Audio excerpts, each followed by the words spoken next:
ऐसा चीज है जिसमें न किसी का अवतार लिया गया है, न ही इनके बाद कोई रूप आए हैं। बौद्ध धर्म की शुरुआत किसने किए थे? महात्मा बुद्ध। अब इनकी कुछ हम लोग कैसे देखते हैं, पहले पारिवारिक जीवन देख लेते हैं। तो महात्मा बुद्ध का जन्म कहाँ हुआ भैया? नेपाल में। नेपाल के किस जगह पे? लुम्बिनी में हुआ। इनके पिता का नाम शुद्धोधन। क्या था? शुद्धोधन। माता का नाम? माता महामाया। माता का नाम महामाया।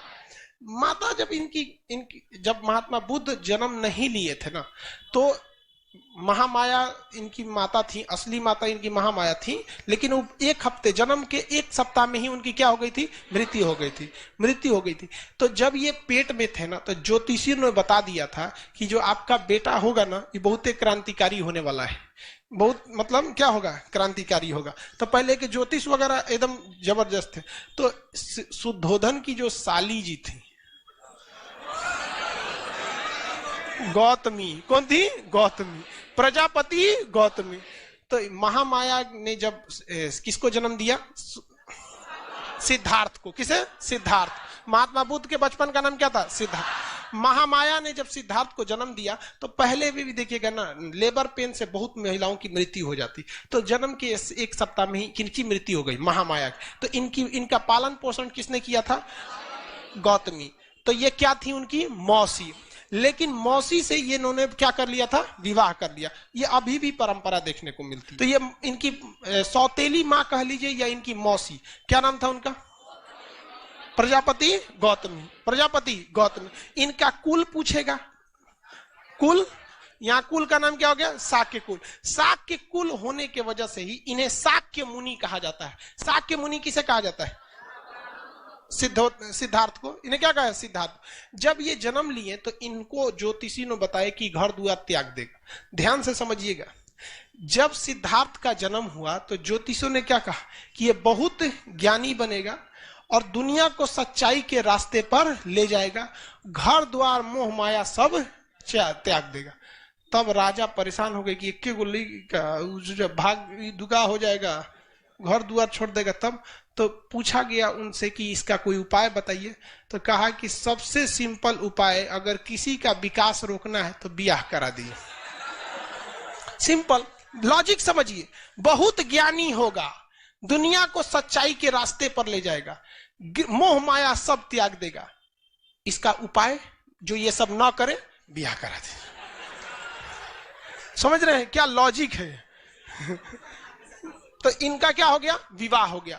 और 16 साल की एक बहुत ही सुंदर कन्या से इनका विवाह हुआ, जिसका नाम क्या था? यशोधरा।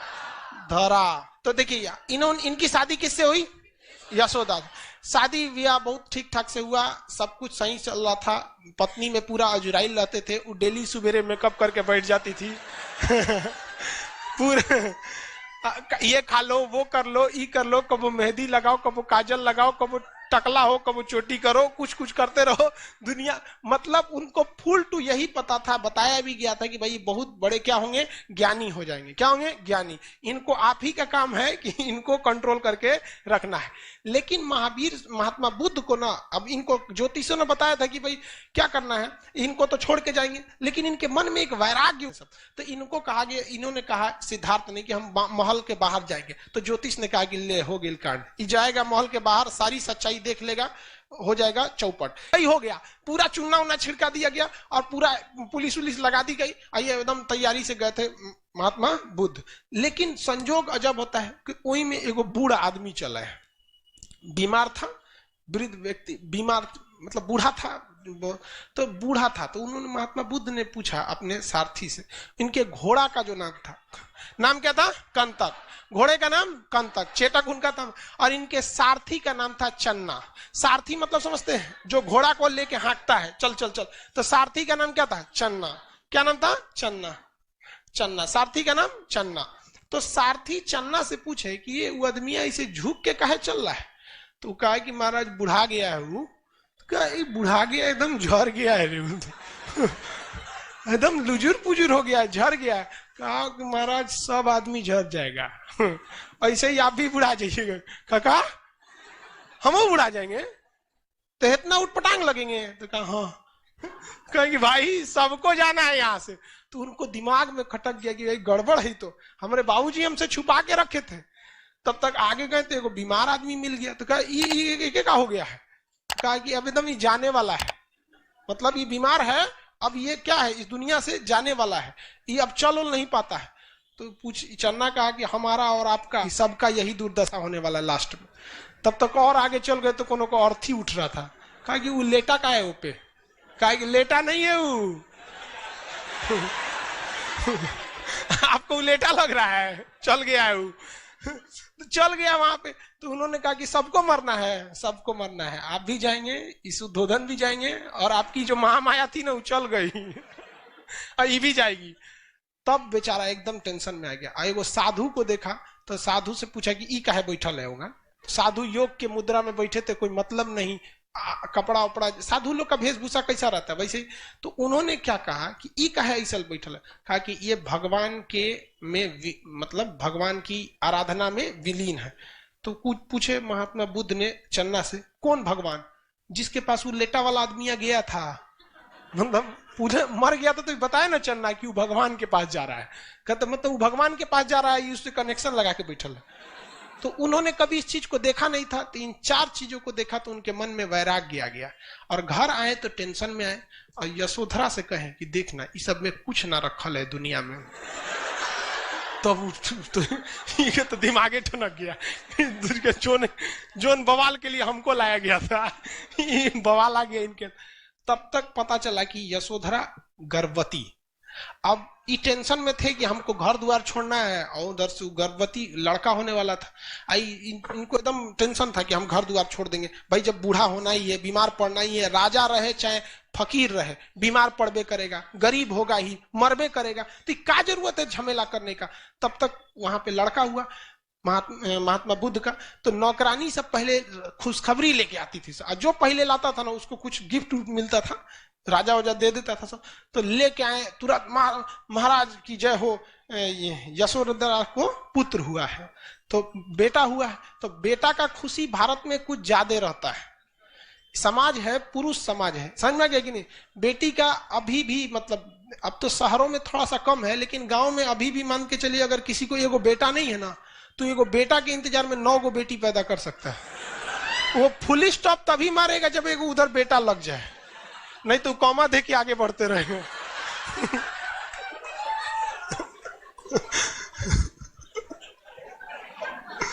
तो इनका तो पहले में बेटा हो गया तो डबल खुशी थी। तो अब इनको बुद्ध भगवान को ले जाके बताया गया, महाराज आपको तो पुत्र हुआ है, नाम रखिए। तो कह दूर ससुर तू नहीं, एगो तो हम घर छोड़े वाले थे, ये कहां से चला आया पहला कहीं का। तो उन्होंने कहा, मने मन कहा कि मेरी जिंदगी का सबसे बड़ा कांटा ये हो गया, क्योंकि अगर हम घर छोड़ देते तो लोग यही कहता कि इन्होंने अपनी पत्नी घर द्वार सब छोड़ के चले आए, कोई ज्यादा बुरा नहीं मानेगा। लेकिन ऐसे ससुरा 2 दिन के लड़का छोड़ के चल जाएंगे, पूरा समाज हमारा बोलेगा। तो उन्होंने कहा मेरी जीवन का ये कांटा है। तो राहुल मतलब क्या होता है? रास्ते की बात। तो उन्होंने कहा राहुल ले। तो उनको लगा, नौकरनिया को लगा कि नामे रख दिए, जितना बुद्धि उतने सोचेगी ना, नाम हो गया। बेटा का नाम क्या हो गया? राहुल। बेटा का नाम राहुल। लेकिन उन्होंने तो अपने लिए इसे क्या समझ लिया था? बाधा। लेकिन उन्होंने कह दिया कि हम घर द्वार छोड़ छाड़ के जाएंगे, हमरा इस सब में नहीं करना है। अब ये परेशान थी यशोदा कि हम कहाँ जाएंगे रे पकड़ो, हमरा एगो बियाह शादी हो गया, एगो लड़को हो गया, अब कहाँ जाएंगे हम। ये परेशान थी, बहुत मनाने की कोशिश की, लेकिन नहीं माने, घर द्वार छोड़ दिए। 29 साल की अवस्था में, कितने साल की अवस्था में? अपना घर द्वार को क्या कर दिया इन्होंने? छोड़ दिया। एक राजा के जीवन को छोड़कर एक सन्यासी की जीवन जीने के लिए इन्होंने सोच लिया। आलार्क राम से इन्होंने सांख्य दर्शन की क्या ले लिया? शिक्षा ले लिया। रुद्रक राम से इन्होंने योग दर्शन की शिक्षा लिया।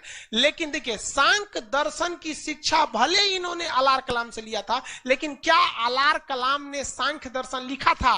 नहीं। सांख्य दर्शन किसने लिखा था? कपिल।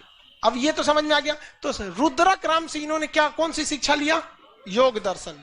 रुद्रक राम से योग दर्शन की। लेकिन कहेगा कि महात्मा बुद्ध आलार्क कलाम और रुद्रक राम, आलार्क कलाम से सांख्य दर्शन और रुद्रक राम से योग दर्शन, आलार कलाम और सांख्य दर्शन, इन दोनों में महात्मा बुद्ध जो थे वो रुद्रक राम को ज्यादा मानते थे या प्रिय मानते थे, या आलार कलाम को? तो रुद्रक राम को। किसे? रुद्रक।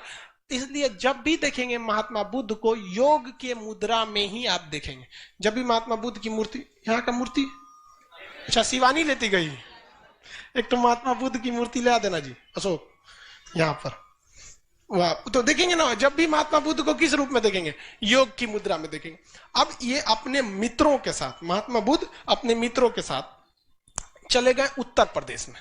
कहां पर? उत्तर प्रदेश में। उत्तर प्रदेश यूपी में एक जगह है सारनाथ। क्या नाम है?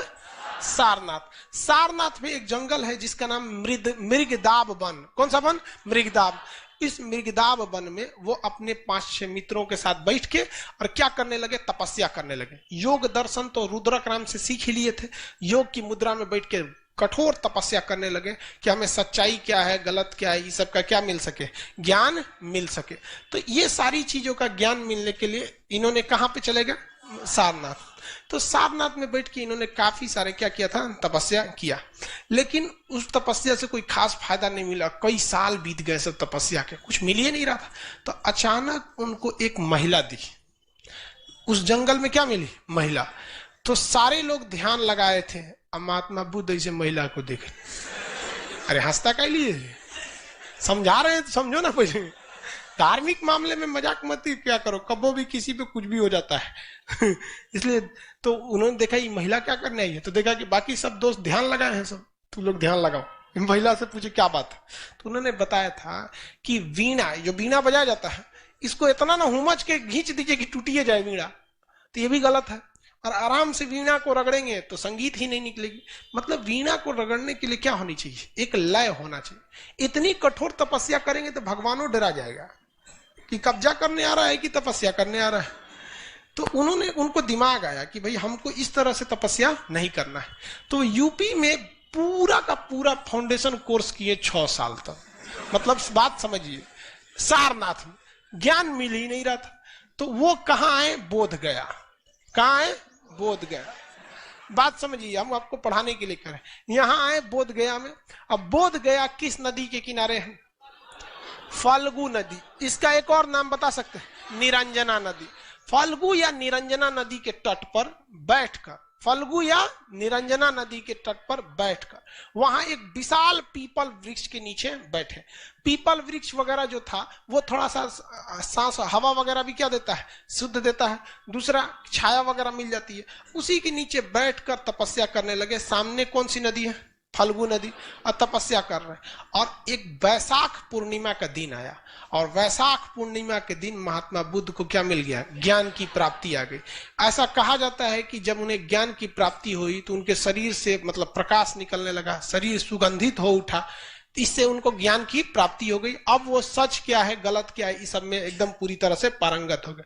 महात्मा बुद्ध के साथ जो कुछ घटना हुआ है वो सब का सब वैशाख पूर्णिमा के दिन हुआ है। चाहे वो जन्म हो, चाहे वो मृत्यु हो, चाहे वो ज्ञान की प्राप्ति हो। वैशाख पूर्णिमा के दिन क्या हो? एक विडंबना देखिए, मान के चलिए कि जन्म हो गया तो जन्म हो गया, ज्ञान भी उसी वैशाख पूर्णिमा के दिन मिला। जैसे मान के चलिए कि ऐसा आदमी हो जिसका जन्म 1 जनवरी को, सदियों 1 जनवरी को, मरियो जाए 1 जनवरी, तो एक तो अजीब टाइप का लगेगा ना भाई, तो बड़ी वो कॉमन हो गया। वैसे इनके साथ हुआ था। तो इनको ज्ञान की प्राप्ति हो गई। अब ज्ञान प्राप्ति के बाद ये सबसे पहला उपदेश जानते हैं किसको दिए हैं? वापस गई सरकारे बबुआ बैठले ले तू लोग, ज्ञान वगैरह नहीं मिला। देखो हम बिहार से गए थे, बिहार में ज्ञान प्राप्ति हो गया। और इन्होंने आके सारनाथ में उन्होंने क्या किया? अपना पहला उपदेश दिया। तो महात्मा बुद्ध का पहला उपदेश, महात्मा बुद्ध का पहला उपदेश सारनाथ में। किस भाषा में ये उपदेश दिया? इनकी भाषा तो कौन सी? पाली। इनकी भाषा पाली। अभी भले पाली भाषा प्रचलन में नहीं है, लेकिन उस समय की सबसे बेहतरीन भाषा कौन सी थी? पाली भाषा। तो अलग अलग वक्त में भाषा थोड़ी थोड़ी क्या होती रहती है? चेंज हो जाती है। अभी इंग्लिश बोलने वाले को लोग, आदमी थोड़ा इलीट क्लास का समझता है। तनी पुलिस स्टेशन में चाहे सरकारी ऑफिस में जाके इंग्लिश में 10 मिनट बतिया दीजिए ना, तो आधा कर्मचारी से रखने लगता है, महाराज अंग्रेजी बोला था देखो ना उका। तो हमेशा थोड़ा थोड़ा समय में ना भाषा थोड़ी सी चेंज होने लगती है। तो इन्होंने कौन से भाषा में उपदेश दिया? पाली भाषा। और पाली भाषा में जब इन्होंने उपदेश दिया तो लोगों को वो उपदेश काफी पसंद आने लगे। इसी बीच इनको बुलाया गया यूपी का ही एक जगह है श्रावस्ती। क्या नाम है? श्रावस्ती। श्रावस्ती उत्तर प्रदेश का ही, नेपाल से सट के जगह श्रावस्ती। श्रावस्ती में महात्मा बुद्ध ने अपना सबसे ज्यादा समय व्यतीत किया है। बरसात के समय ये कहां चले जाते थे? श्रावस्ती में। और श्रावस्ती में जब ये उपदेश देने गए तो वहां एक भयंकर डाकू रहता था, उंगली माल डाकू, काट के उंगलियां का माला पहन लेता था। घेर लिया महात्मा बुद्ध को। महात्मा बुद्ध को क्या कर लिया? घेर लिया। कहा कि आप तो तरो काट देंगे। तो महात्मा बुद्ध कहे काट दो। कहा कि ये अजबे आदमी है, करे काट दो, डराइए नहीं रहे। तो कुछ भी बोलते रहे महात्मा बुद्ध। महात्मा बुद्ध ने कहे कि महात्मा बुद्ध से उंगली माल ने क्या कहा कि तुमको डर नहीं लग रहा है? तो महात्मा बुद्ध ने कहा डर हमको नहीं लगता है, डरे तो तुम हो। कहीं कि एकरा देखो अलगे लेवल का है, कटाने के लिए सामने रेडी पड़ल है, करा डर तो उन्होंने कहा कि कैसे? उंगली माल ने कहा कि कैसे हमको डर लगता है? तो महात्मा बुद्ध ने कहा कि हम जब चाहे 24 घंटा जहां चाहे जा सकते हैं, मुझे कोई डर नहीं, इवन तुम्हारे आगे भी नहीं। लेकिन तुम जब भी निकलोगे रात में निकलोगे, भीड़ भाड़ में नहीं निकलोगे, समाज में नहीं जाओगे, वरना पकड़ के लोग चूर देंगे तुमको। ये बताओ डर तुमको कि हमको? तुम जो अपना कमाए हो उसको बचाने के लिए तुमको दूसरे लोगों पर हत्या करना पड़ेगा अपना दबदबा बनाने के लिए। मुझे कोई जरूरत नहीं। बड़ी लंबा चौड़ा 2-2.5 घंटा उपदेश दिए थे, वो रात के 2 बजे घेर लिया था रतिया को आके। डाकू को दिन में थोड़े आएंगे, सुतल थे उठा लिए, चलिए उंगली माल देख रहे हैं आप ही जैसे लोग का उंगली है। तो उंगली माल डाकू को उपदेश दिए। बाद में उंगली माल डाकू भी क्या हो गया? महात्मा बुद्ध का क्या हो गया? अनुयायी हो गया। महात्मा बुद्ध अपने सबसे उनका कहना था कि हम जो कहते हैं इस पर कोई भी विश्वास न करो, बल्कि इसे तुम अपनी तर्क की कसौटी पर, तर्क मतलब होता है अपनी खुद की बुद्धि पर, तर्क की कसौटी पर देखो क्या ये सही है या नहीं है, मतलब खुद से सोच के देखो। तो महात्मा बुद्ध बहुत फेमस होते जा रहे थे। उसी बीच वो दान उन लेने के लिए जहां तहां बैठे रहते थे। भाई भिक्षा, इनका मुख्य कहना था कि ज्यादा कमाओ मा के मत रखो, भिक्षा वगैरह लेके क्या करते हो रख लो, अपना भिक्षा जितनी है अपनी भिक्षा से ही अपना जीवन यापन करो। तो जाते थे तो बहुत लोग उनको उपहार देते रहते थे। एक दिन एक गांव में गए तो एक बुढ़िया उनको उपहार दी, और वो जानते कौन उपहार दी? जूठा आम। मतलब बताइए, उतना बड़ा भगवान को आप उपहार दे रहे हैं तो कम से कम एगो सल्लग दे दीजिए ना, खड़ा। सल्लग नहीं समझता है? गोटे कंप्लीट मैंगो 1 पीस, सीबीएसई वाला है। तो कम से कम एक आम देना चाहिए, आधा आम दे रही वो जूठा। और जब सारा हो गया तो महात्मा बुद्ध से पूछा गया कि आपको सबसे ज्यादा कौन सा उपहार पसंद आया? तो महात्मा बुद्ध ने कहा था कि जूठा का आम हुआ।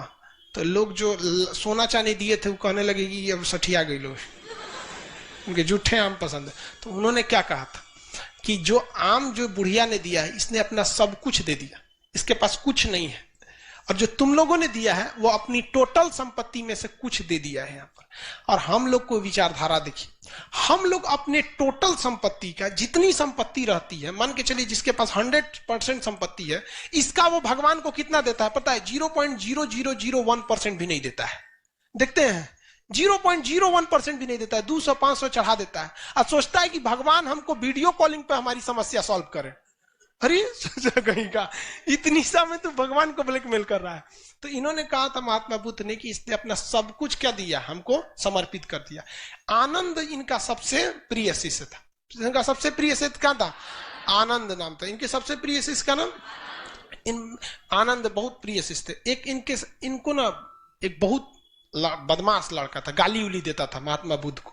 तो एक दिन महात्मा बुद्ध के स्टेज पे बुलवाए, गिरे इधर आओ, गरिया रहा है तुम हमको? कहा हाँ। तो यहाँ बगल में खड़ा करा कहे तो गरियाओ। 1 घंटा गरियाया महात्मा, और गरियाओ 2 घंटा। वो थक गया गरिया के, कहा कि अब गाली खत्म हो गया, थक गए। तो महात्मा बुद्ध ने कहा कि देखो, मान के चलो कि हमने अपना कोई सामान तुमको दिया और तुम मेरे सामान को लेने से अगर इनकार कर देते हो तो वो सामान किसका होगा? तो उसने कहा कि सामान आपका था, हम नहीं लेंगे तो आपका हो जाएगा वापस। कहा ठीक है, जो तुम्हारी गालियां हैं ना हम नहीं ले रहे हैं। ये गाली किसकी हो जाएगी? कहा कि गुरुजी तो सब हमार हो जी। तो महात्मा बुद्ध का बहुत बड़ा क्या हो गया, चेला हो गया। लेकिन ये आनंद महात्मा बुद्ध से कहता था कि महाराज खाली आप ऐसे साधुअन को लेके घूमते हैं, महिलाओं को भी शामिल कीजिए। बदमाशी बहुत करता था। अरे भाई देखिए, आप इस चीज को ना अन्यथा में नहीं लेंगे।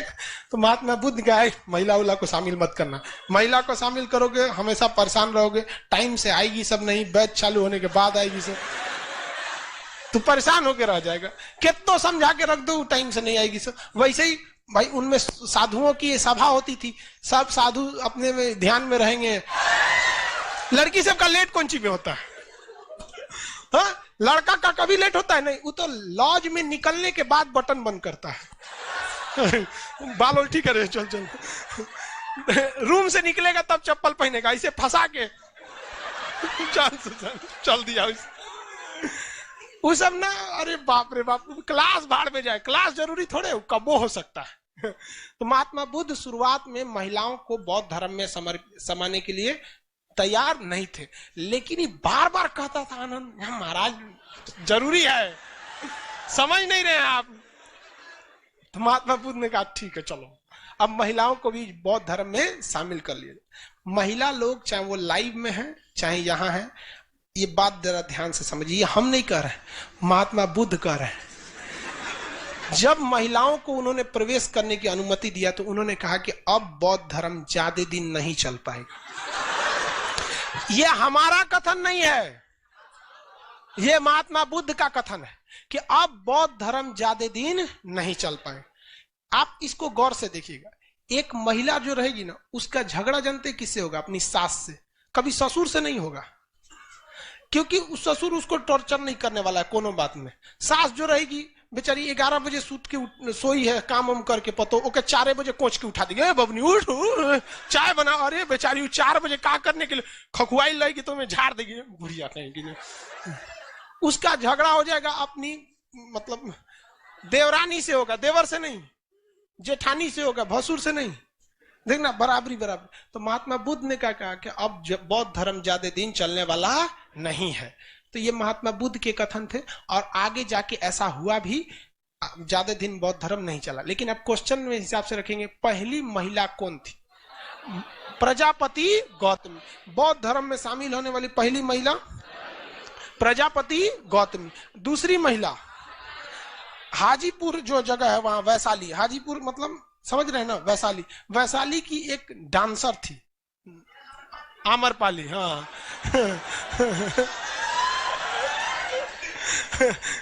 कर, हाँ सर आम्रपाली लग रहा है कि गौए की थी। कहाँ घर है? हाजीपुर। अच्छा, तो वहां की एक तो डांसर थी, आम्रपाली नर्तकी थी। अब वो भी क्या हो गई, बौद्ध धर्म में शामिल हो गई। बौद्ध धर्म ने सबसे लोगों को कहा कि देखिए आपको कठोर नियम पालने की जरूरत नहीं है। बौद्ध धर्म में 3-4 सिद्धांत दिया, अष्टांगिक मार्ग दिया, सत्य का सिद्धांत दिया, और उसके बाद उन्होंने त्रिरत्न दिया, बुद्ध धम्म और संघ। बुद्धम शरणम गच्छामि, धम्मम शरणम, संघम शरणम गच्छामि, और धम्मम शरणम